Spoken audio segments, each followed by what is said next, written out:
Hi, it's Robert Mendelson, Fractional CMO here in beautiful Montreal, welcoming you to another episode of the Fractional Pros Canada podcast. We're part of Fractional Pros Canada, the home for Canada's fractional community, and you can find us on Facebook.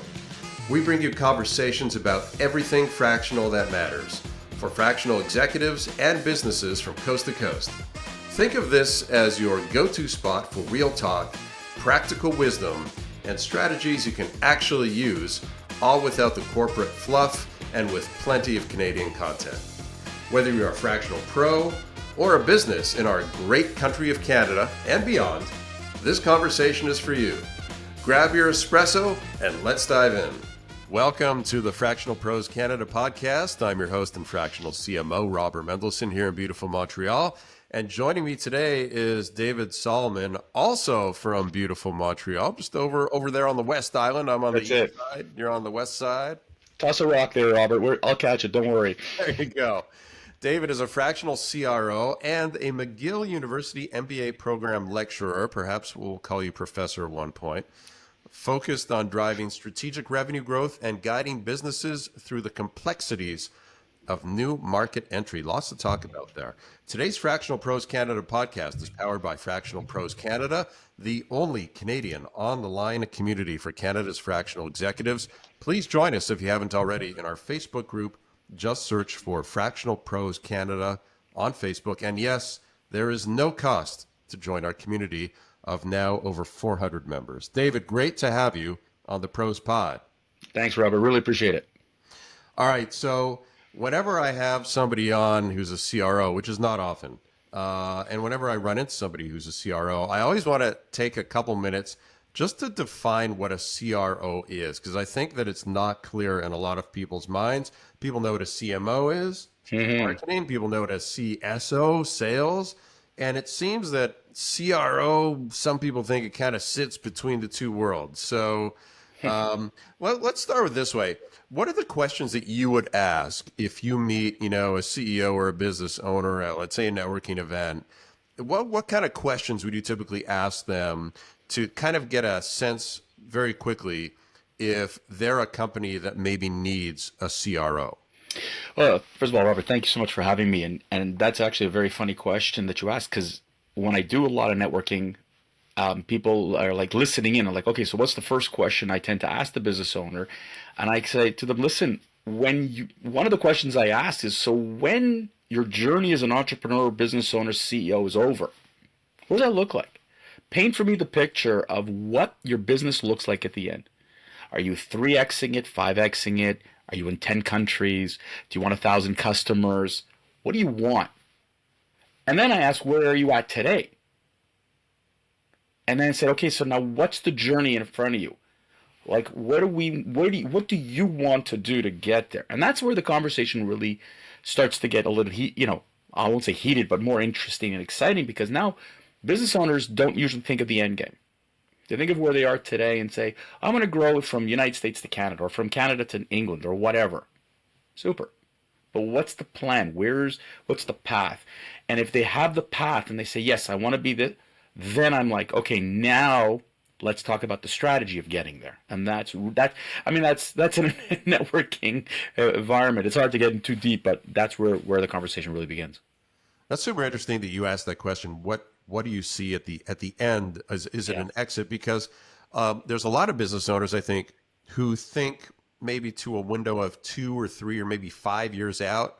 But if it's somebody who's in their 30s or 40s, they're planning to do this probably for another 20 years. They haven't thought that far ahead. They haven't thought about an exit. They're just trying, especially nowadays with everything going on and all the turbulence, they're just hoping to get through today, let alone the next 2 years or 5 years. So it's interesting that you ask that question. And typically, do you get answers, or do most CEOs you talk to, they're like, I haven't thought that far ahead? It's the latter. It's the majority, the vast majority, Robert. And go back to your first statement there. It's like retirement. Robert, when we were 30 years old, did we think of retirement? No. Did we think of our children's careers? No. All of a sudden, one day you wake up and you go, my God, I'm retiring. I'm 55 right now. That's where I'm at. I'm saying, wow, if I want to retire in 5 to 10 years, what do I need? you know? And so it's a little late to start having that conversation. It's not the end of the world. But when I talk to business owners and I say to them, listen, even the guys in their 40s, you're not doing this forever. If someone showed up with a boatload of cash, and this happened to someone I know really well. Someone showed up with a boatload of cash and they want to buy your business. And they went, yeah, sure, no problem. And they went, wow, I really screwed up because if had I been smart to position my company for that exit, I would have gotten a lot more money. If that's in your wheelhouse, let's do it. Let's grow the company. Let's scale it so that when you exit, when you sell it, when you transfer, whatever it is that you want, optimize the value. And it starts with growing revenues. It starts there. You know, Robert, obviously you want more profit, clearly, but if you can't grow revenue, you can't grow value. It's really, really hard. So we really need to understand the end game. And in when we have those conversations together, alone, one-on-one, sometimes those conversations can go for hours because there's a lot of like really little things that we got to get through before a business owner goes, that's the journey I want to take. So let's begin with the end in mind. So always. So if I'm a CEO and I've got a CMO already, I've got a director of sales, a VP of sales already. There's still a place for a CRO like yourself to come in. Yep. And do what exactly? What's the conversation you have with the CEO, the CMO, and the sales leader in the room? So before I answer that, let me just I want to define what my role would be versus a director of sales, because a lot of times a director of sales, VP sales look at me and going, that's my competition. This guy's going to take my job away. And the answer is I'm doing the opposite. I'm actually going to make your job a little bit easier. Because what these guys tend to have to focus on is the day-to-day. What are they currently working on? Your current budgets, your current KPIs or your key performance indicators, your objectives, whatever you want to call it. That's what they're working on today and maybe next year. But the time you're spending looking at the new market, the new product or service you want to provide, all that stuff, analyzing customers, whatever, you don't necessarily have the time or the resources. And that's where a fractional CRO comes in, or a full-time CRO comes in. That individual is going in there and looking at the high level and saying, what's next? We're looking at the great crystal ball. You know, I'm being a little bit cheeky on that, but we're looking at the crystal ball saying, okay, where's the next market? Who's the next customer base we might be going after? What are the product or service we need to look at? How do we coordinate with the CMO on the communication? Because the VP sales, director sales, call it whatever you want, is not necessarily working with marketing at the strategic level. You might be working at the tactical and the execution level, right? The lead generation, the messaging, putting PowerPoints together. That's the day-to-day. But shouldn't they be working together already? Shouldn't there They already should be. be They a healthy should company, be. the sales and marketing alignment? 1,000%, Robert. I wish that more salespeople would understand, or sales directors would understand how much they need to sit with marketing on a regular basis. But they tend not to because they're too involved in the day-to-day of sales. Where a CRO comes in, alleviates that problem, brings all the sales needs and requirements and coordinates with the CMO and says, okay, now let's work together. Let's align the messaging. Let's align what we want to do and who we want to target, and then create whatever's necessary. Then it goes to the next level down and say, okay, go execute, guys. But someone's got to look at it from a higher level picture, and it's not the CEO. It's the CMO and the CRO, that they're on the same level going, strategy, strategy, strategy. You know, and that's what it is. Those next guys down are really putting it to like, you know, rubber to the road. In some way, I have this image in my head that popped up. It's kind of like you're leading the therapy session between sales and marketing. It's an interesting way of analyzing it, but yes and no, because the CMO, a gentleman like yourself, is still going to be the strategist from the marketing. I still need you to come into the table to challenge. Hey, what is sales saying? And I'll say, okay, what is marketing looking at? We got to challenge each other. So we're on, let's call it equal footing. But what you and I are both doing is looking at sales and marketing, who tend in a lot of organizations to work in silos, to bring them together, as you say, in a therapy session, saying, okay, guys, you need each other. You're not having conflicting objectives here. The objectives are the same.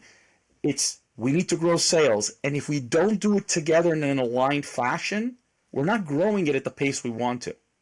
And in all likelihood, we might lose sales. Yeah. That makes sense. It's just it's taken me back to some therapy sessions I've been in myself, which sometimes didn't end as well. So Yeah, we need some couches in some of those board meetings. You're absolutely right. tell me about yourself. Okay, so now you've carved out an interesting niche. You focus on new market entry. So tell me about how you figured out that that's the place you wanted to focus on. Well, look, in my career, spanning about 35 years, I did it. I was in the toy business, and I was very fortunate to have done business in new markets. And you realize how fast you could scale. You could realize how you get rid of the over dependency on one market. So whether it's a new city, new province or state, or new country, you're really lowering the impact that one market bump can have. And I think in these turbulent times, Robert, this is a great example. If you've only done business in the United States and you're a Canadian company, you're going, oh my God, what am I doing? How do I handle it? But had I had a foothold in the UK and in Mexico and France and Australia, or wherever you have to go, the US impact suddenly isn't as bad. But scaling, wow, that you could do, because at one point you maximize your market. If we're both in Montreal, and let's say there are only so many manufacturers, at a certain point, we got to go out. You got to go to Toronto. You got to go maybe to New York. And if you continue to rely on one market, too much pain could happen. And then what? Your business could collapse. So Yeah. if you need to pivot, new market is absolutely essential.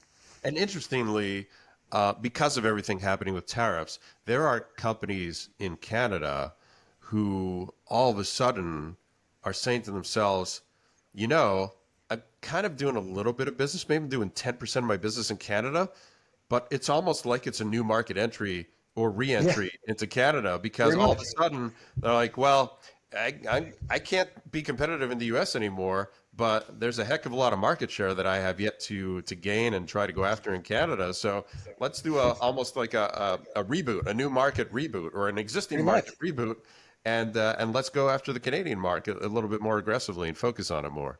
But we don't treat Canada like a new market often. Like if you're in Montreal, a lot of times people are going, okay, I went to Toronto and I go into New York. Great, I got that. But what about Calgary and Edmonton and Vancouver? And the attitude used to be, that's too far. Okay, but in today's world, often it's not like that like it used to be. And so looking and exploring that could have significant value. And I'm talking to more and more people who are, like you just said, they're speaking that language suddenly going, wow, I never thought about going to BC. Why not? Well, it's far.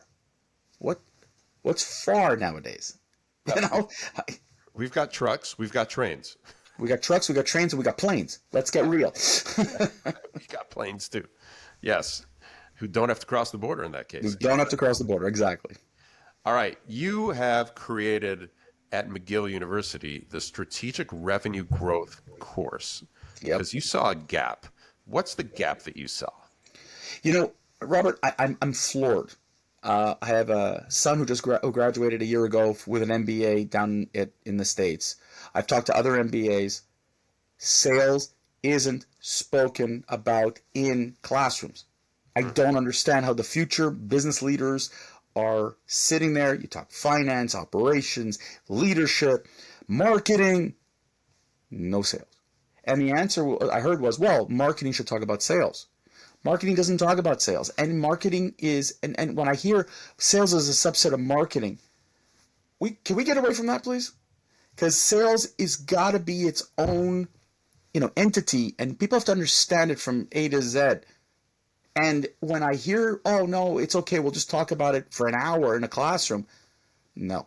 And so what I found was students did not understand how to think strategic growth. They weren't thinking of it from a revenue. Every other category, yeah. But if you don't have revenue growth, I don't care what you do in ops and HR and marketing and finance. You can only optimize it up to a certain point.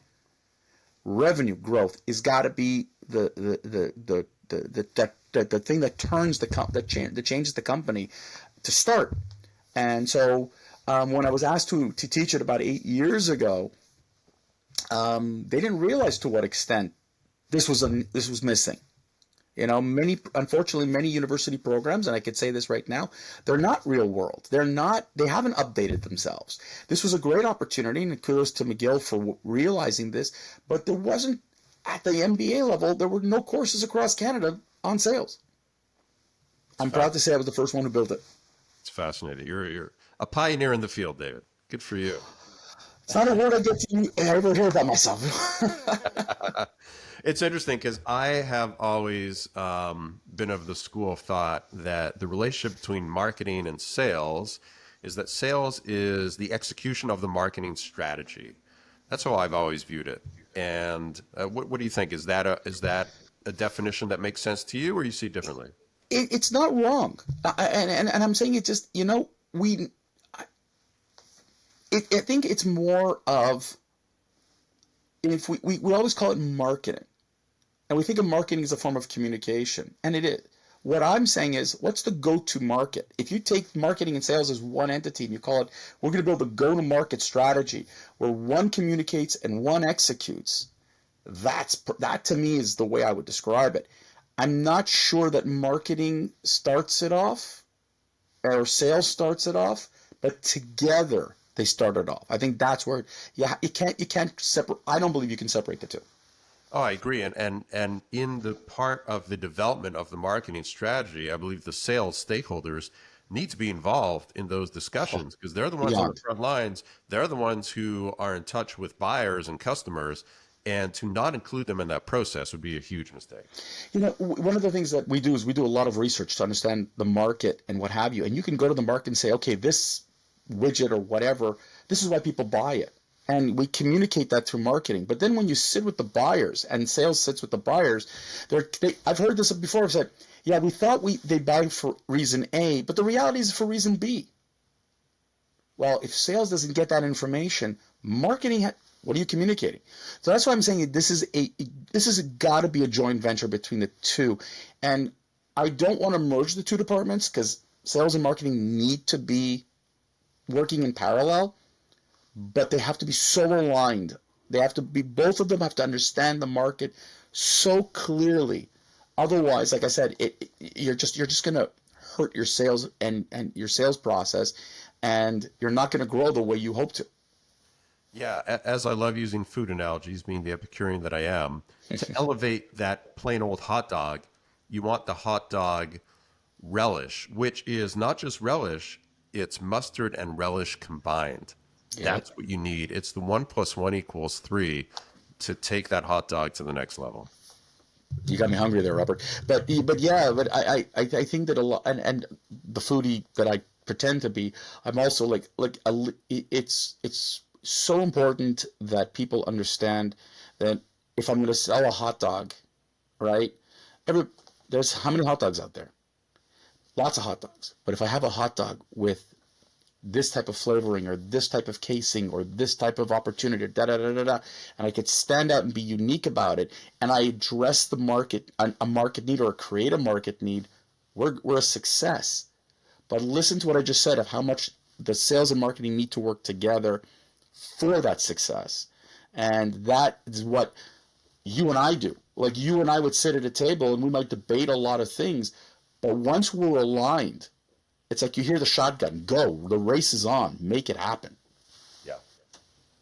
Yeah. All right. Let's talk about top strategic blunders that you see companies making when they first attempt to enter a new market. This is always the fun stuff. What are those mistakes that companies make over and over again because they just do it because all right. This is fun. First things first, I love when I hear, well, we're just going to put a salesperson, we'll try to figure it out. Figure what out? Let's see now. How long did it take you to build that reputation in your current market? Look how hard you worked to build it up there. So if you're really serious about going into this new market, why are you throwing in someone and hoping, I call it spray and pray? Let's hope something comes out and we'll figure it out as we go along or whatever. When are you figuring this out? How are you figuring this out? What resources are you going to put here? If they bring you a big order, what are you going to do? And I think that this is one of the failures, is that the CEOs are so risk averse because they don't have research, they don't have information, they don't really understand the go-to market, that they put a salesperson there and hope that the salesperson is suddenly this great guru of knowledge that will inspire the company, that will motivate the company, that will strategize for the company, and all of a sudden we're going to have this incredible growth. Recipe for failure. Blunder number 2 is to believe that your new market and your current market are exactly the same. They're not. Robert, I don't have to tell you, buyers are different. Montreal to Toronto, buyers are different. Canada to the US, the buyers are different. We speak the same language. You might think we have the same culture, but the way we buy, the way we consume is not identical. Now, it could be close and it could be similar. But then when you go to another market, it's completely different. Okay? And even the relationship with buyers is different. And I'll give you one of my favorite examples. If you take somebody from Canada and you bring them to Japan, there's a language barrier. Yes. There's a values barrier, right? A major values barrier. And you have other barriers that are there. And then you wonder, why is it that I can't sell in this market? Well, the reason is because you've been treating Japan like you do Canada. And they are so remarkably different. And so these two things that I consistently tell people: research, don't assume that you know for both the go-to market and for the buyer, but like, if you really care about growth, do it right. Don't just, we'll figure it out. That you'll never figure it out. Yeah, by the way, you don't even have to leave Canada for plenty of examples. Look at the number of food service restaurant franchises who have been successful in the rest of Canada, and then they're like, okay, we're ready to enter the Quebec market, right? It's a little bit different. Obviously, you have the language thing, etc. They come in, they don't last a year. Why? Because they didn't bother thinking that just because Quebec is part of Canada, that it may not be the same kind of market and the same kind of customers as there are in the rest of Canada. And we've seen that happen over and over and over again here. Look, McDonald's has done a great job even with their marketing and their messaging. If you go in Quebec, using the slang, going after, the little more of the cultural nuances, you try to take that to the rest of Canada, you can't. It doesn't fly. Right. But what you see in Canada is often the messaging is like the U.S. But then you come to Quebec and you got to change it. And these marketing and sales folks have no clue how to get it done. So it's not just, it's fascinating to watch assumptions. It's like, you can't assume anymore. New city, new province, new state, new country. Don't assume. Research, understand, execute. Don't try to do it in reverse. So this takes a bit of a mindset shift in a typical C-suite who's thinking that way. Oh, we've done it well here. We're pros now. We're going to go do it well there. Maybe if our sales are down, well, we just need better salespeople. Let's hire some better salespeople. Let's replace our bottom 10% with more seasoned salespeople. Tactical, quick fixes, which are not the answer. How do you move the C-suite thinking, that paradigm shift, in a gentle but firm way so that they start to see the light? I'll use a sports analogy, okay? And that's what I've done a few times. Say, take a typical team that has won the championship. What did they do to get here? They scouted, they drafted, they trained, they worked, they developed together, and they won the championship. If they don't repeat that process again year after year, they don't win the championship. And that's what ends up happening with sports teams. Now, that's a very simple analogy, but that's exactly what's the problem with businesses, is that they just expect simplicity in a complex process. You still need to think about every market you go into. If you were to start up today in that market, what would you do? Now, the good thing is you're not a startup. You've had maturity, 3, 4, 5, whatever years you have in your current market, so you don't have to go through all of the pains and the trials and tribulations. But using that experience into that new market, what did you do in the old market that you could do in the new market to help you to learn and strategize smarter. And if you do that, like I don't understand, a lot of businesses when they launch, they write a business plan. Why aren't you writing one for the new market? Now, it doesn't have to be as complete, but yeah, that's what we do in my team is we create that business plan or the go-to-market plan because we took what you currently did, we reviewed it, we looked at what could work, we researched it, we understood the market clearly, and now you have a plan. Why is it that when you go into a new market, you want to take shortcuts? Robert, what we have to tell people is CEOs are not used to growth like that. They're used to what they're doing right now. They built themselves, they developed themselves to be the CEO that they are today. This new marketing is new. So what we try to do is to alleviate the pain is we help them slowly learn this part. But CEOs and C-suite folks aren't used to this. So their first new market is often very painful. But we tell them, treat it like a new business. And then you'll see how you grow. And once you forget that first new market, all the other ones become a little bit easier. The hardest conversation I've had with the CEO was they were not the CEO to grow the company the way they hoped to. Right. And we put out a path for that individual to move on from their position at a certain point because they weren't mentally ready and physically unwilling to take it to the next level. But they wanted to be there for that growth, but they weren't developed as a leader or as a CEO to handle that. So those are the tough conversations you have to have. Know your limits. I know a lot of entrepreneurs and the super successful ones, they grew their business to a certain point and then they were able to see, all right, I was the right person to get it here, but I'm not the right person to get it there. That's right. I'm going to step aside. I'm going to hire a CEO who has the experience, has the skill set, and I'm going to go focus on what I'm good at, doing something else in the company. I'm going to let this CEO who's got the tools necessary to take over from here and drive from here. I'm going to go sit in the back and chill and maybe wave to the passing cars, i.e. the competitors, as we pull ahead of them. Right. Yeah, absolutely. Yeah.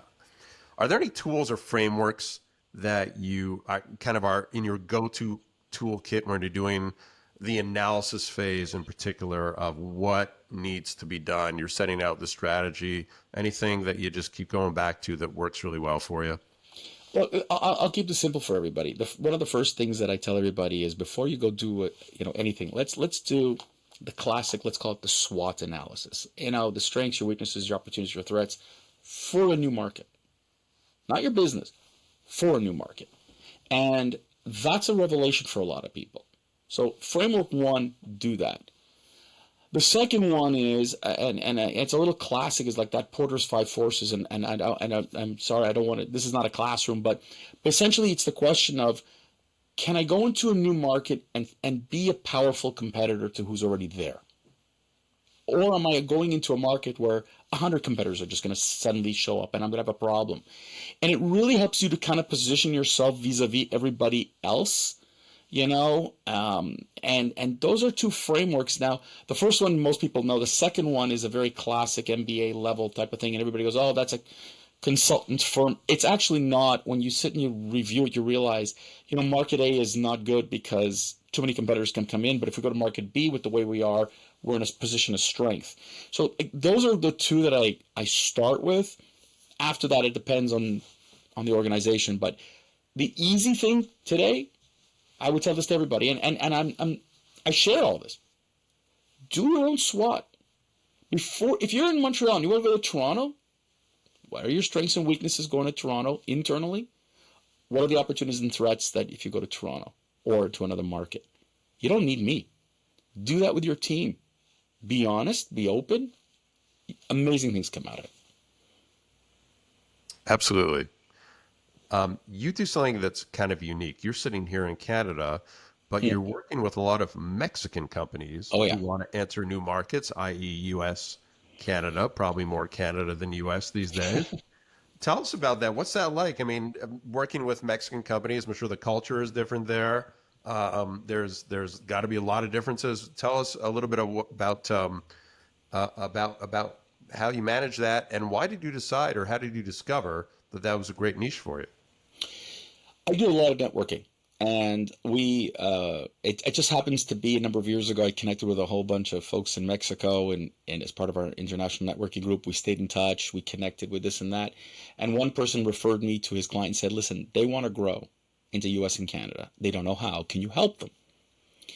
And that spawned a few others they saw what I was able to do, because I understood Mexican culture, because I've done business in Mexico, because and by the way, my Spanish is limited to Duolingo and a few hundred words.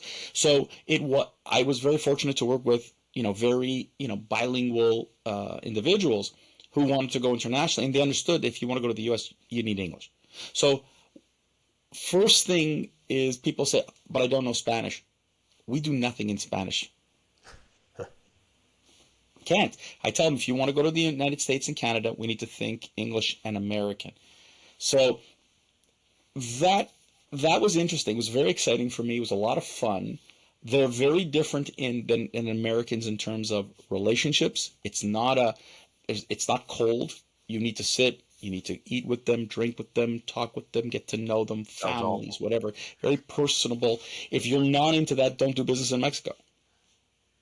Okay? Now, are they like Canadians and folks from the US? No, they're not. It's a different. They have, like, if you have a meeting at 9 o'clock in the morning, in all likelihood, your meeting's not starting at 9 o'clock in the morning. I'm just telling you that right now. So if you're a crazed person like I used to be with the time, and oh my God, we got to start exactly at 9 o'clock, you're going to be very frustrated in Mexico. So, and that's not a stereotype, and that's not a diss. As one of my students accused me of, being racist. I'm not racist. It's their value system. To them, time is not as essential, but a relationship they hold in higher value than we do in Canada. And so when you understand those nuances, doing business in Mexico becomes a lot easier. And I mean, I love Mexican food, the real stuff, the authentic stuff. Yeah. No, nothing. You can't get any of that here. Forget it. No, I know. Maybe I need to start getting some clients. Robert, come with me on a trip. The dinner part with them. You know what? What I think one of the greatest. What I tell a lot of people, and people don't even realize this, is that one of my clients. First of all, we ate lunch. Their lunch is at 3 o'clock in the afternoon. So if you don't have a breakfast, you're in trouble, right?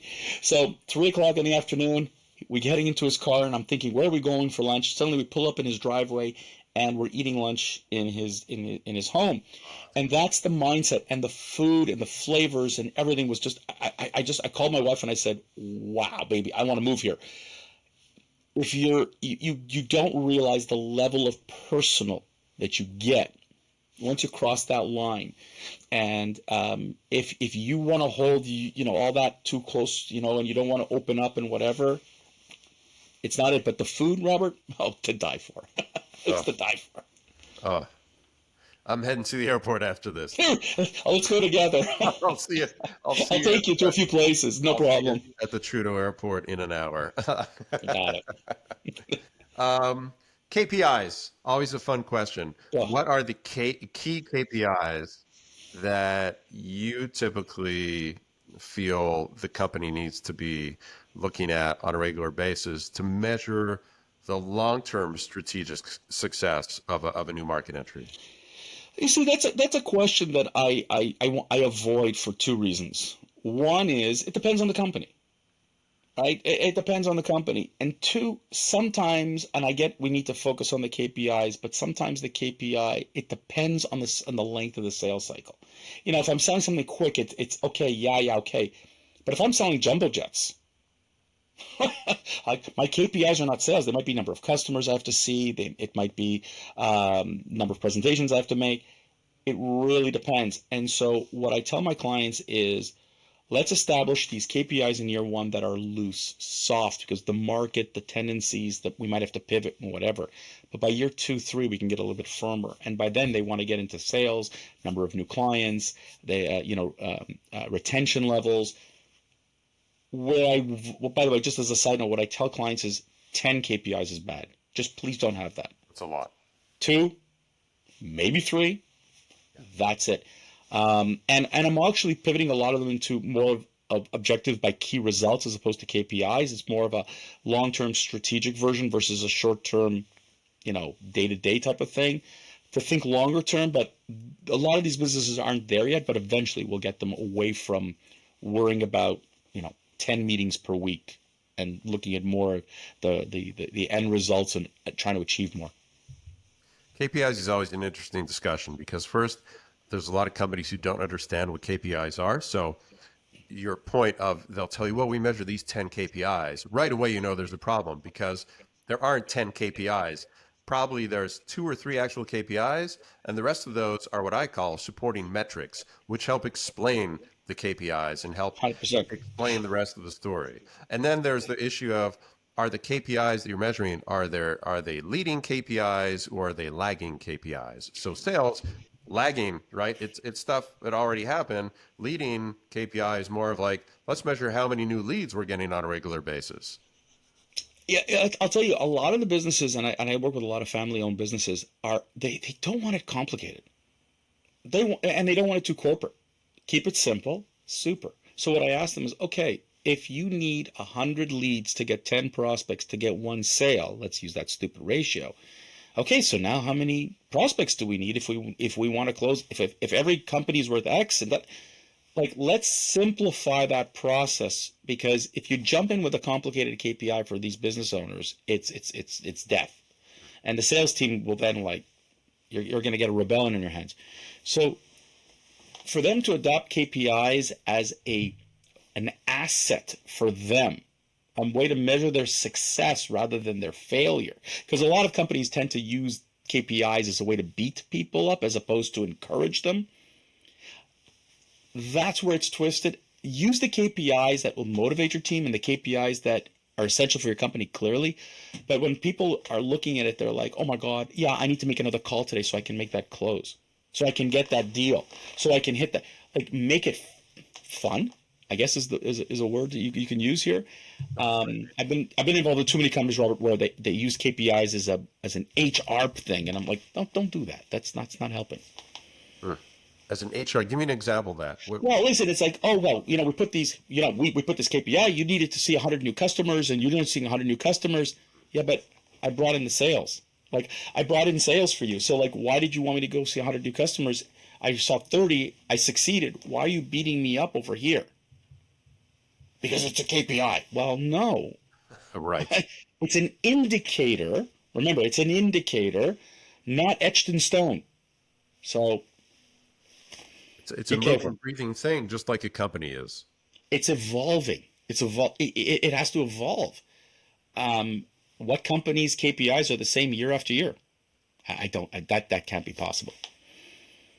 Have you ever had a client who engaged you and wanted to enter a new market, and after doing, the initial steps and the analysis and everything, your analysis was, actually, you're not going to succeed here. You should not enter the new market. But your client had in their head, oh yeah, this is definitely a new market we're going into. We just need to figure out the right way to do it. How do you manage that? Thank you. Good luck. The reason we do the research is to validate whether or not it makes a lot of sense. And often I tell a business owner from the beginning, you might find out that this was not a good idea today. I'm not saying it's not a good idea, but today, if I would have done the research in 2023 about going into the US from Canada, it looked great. But if I do it now, it may not look great. But in 2 years from now, it might be great again. Okay? So it's not don't go. It's often don't go now. Mm-hmm. The country's not ready. You're not ready. And I'll give you another example. And Robert, I'm sure you've seen this. The United States is a big damn country, people. Don't look at the U.S. as one entity. And a lot of times the owners I talk to are like, we want to go into the U.S. Well, the U.S. is 50 states. It's California, I just saw the stat, is the world's 4th largest economy. Yeah. That's one state. That's one state. It's insane. Okay? Canada's 40 million people. How many do you have in California and Texas and Florida? And so you can't look at, the U.S. as necessarily, depending on your business, as one country. And I tell them, look, let's pizza slice it. So if you're so caught up on, I have to go into this market come hell or high water, don't call me, please. If you're not ready to be flexible, and I tell companies, can I just make a suggestion? Rather than jump into the biggest market that's possible, try maybe a smaller market, learn, get your team to adapt and adjust and learn how to work with new markets, then go after the big fish. If they're not ready and they don't understand those type of things, we're going to have a hard time to work together. And so I've unfortunately walked away, well, fortunately, I guess, from a few clients who were so adamant. And they told me, well, you're not helpful. Okay. Those clients who hire a marketing person to just validate what they think is right versus those clients who hire that marketing person to tell them what's right. Look, I think, Robert, you and I have seen this a few times too many, is if you're going to tell me what to do, one of us is redundant. So don't bring me in to validate. I'll give you a research student from McGill. They'll validate you whatever you want them to find for you, and it'll cost you a hell of a lot less. But if you really want to go towards something, and I had this with one of my clients wanted to go into the U.S. with a salesperson. Now, a salesperson's an expensive investment. There's a lot of things. And what the research found was you don't need a salesperson. You actually can go through resellers. It's easier, it's cheaper, and they service better and they do better. Saved a ton of money. But had he not been open to that, A, we wouldn't work together, and B, he'd be spending hundreds of thousands of dollars and not getting the results he hoped for. This may be a dumb question, but it may have a surprising answer. Given the current economic climate, shall we say, in quotes, yep. How have you been seeing that impacting market entry decisions? And specifically, are you still seeing companies outside of the U.S. who are entering the U.S., even given everything going on? I think it's not a dumb question, actually. This is probably where people don't understand the power. And I'm not a research person. Don't confuse me. But I use research to validate what happened today with the Trump tariffs. Close the door for some and open the doors for others. And my Mexican clients are all now discovering we need to rush in because some of their competitors were frozen out. This gave them a market opportunity. Now, had they just sat there and listened to the news and go, 25%, I can't compete, blah, blah, blah, you lost out because you didn't take the time to look and see, okay, you're 25% versus a U.S. company versus the other guys, versus. You realize, okay, if I change a little bit of my tactic today, wow, look at this opportunity I can get. And in a year or two from now, I can raise prices and I can be better. The companies I'm working with right now saw that light, and we're running in hard now, because if Trump changes his mind tomorrow, which is possible, by the time this broadcast is out, who knows what the world is going to be like? Okay, here's your opportunity. And Canadian companies have become, I don't know why they're so risk averse, waiting for the election, blah, blah, blah. But all of the countries are not waiting. And U.S. is not closed, people. Yeah, it's such an important message. I have seen firsthand, and a lot of other fractionals I'm in touch with are saying the same thing. Either existing clients or prospects that were hot prospects in the pipeline. As soon as the tariff thing came on the scene, they get the phone call. We're putting everything on hold because of the tariffs. And the right answer is really, we're going to take a really close look and reevaluate our whole business model and all the markets. And like you said, tariffs mean that other competitors are getting frozen out, and maybe it creates a new opportunity for you. It's almost counterintuitive, but if you're able to keep your mind open enough to look beyond just the threats and see the opportunities as well, there could be some low-hanging fruit there. Behind every threat, there's an opportunity. And I've told that to businesses, and and maybe today it's not the United States. And one client I told in particular, I said, the U.S. is closed to you. Good. Because you were so hard on the U.S. that you didn't want to look anywhere else. He looked at the UK and went, oh crap, I didn't see that as an opportunity. I don't want to say duh, but duh. And he's now going, wow, how do we do this? I didn't think of going cross-Atlantic. I didn't think it was possible.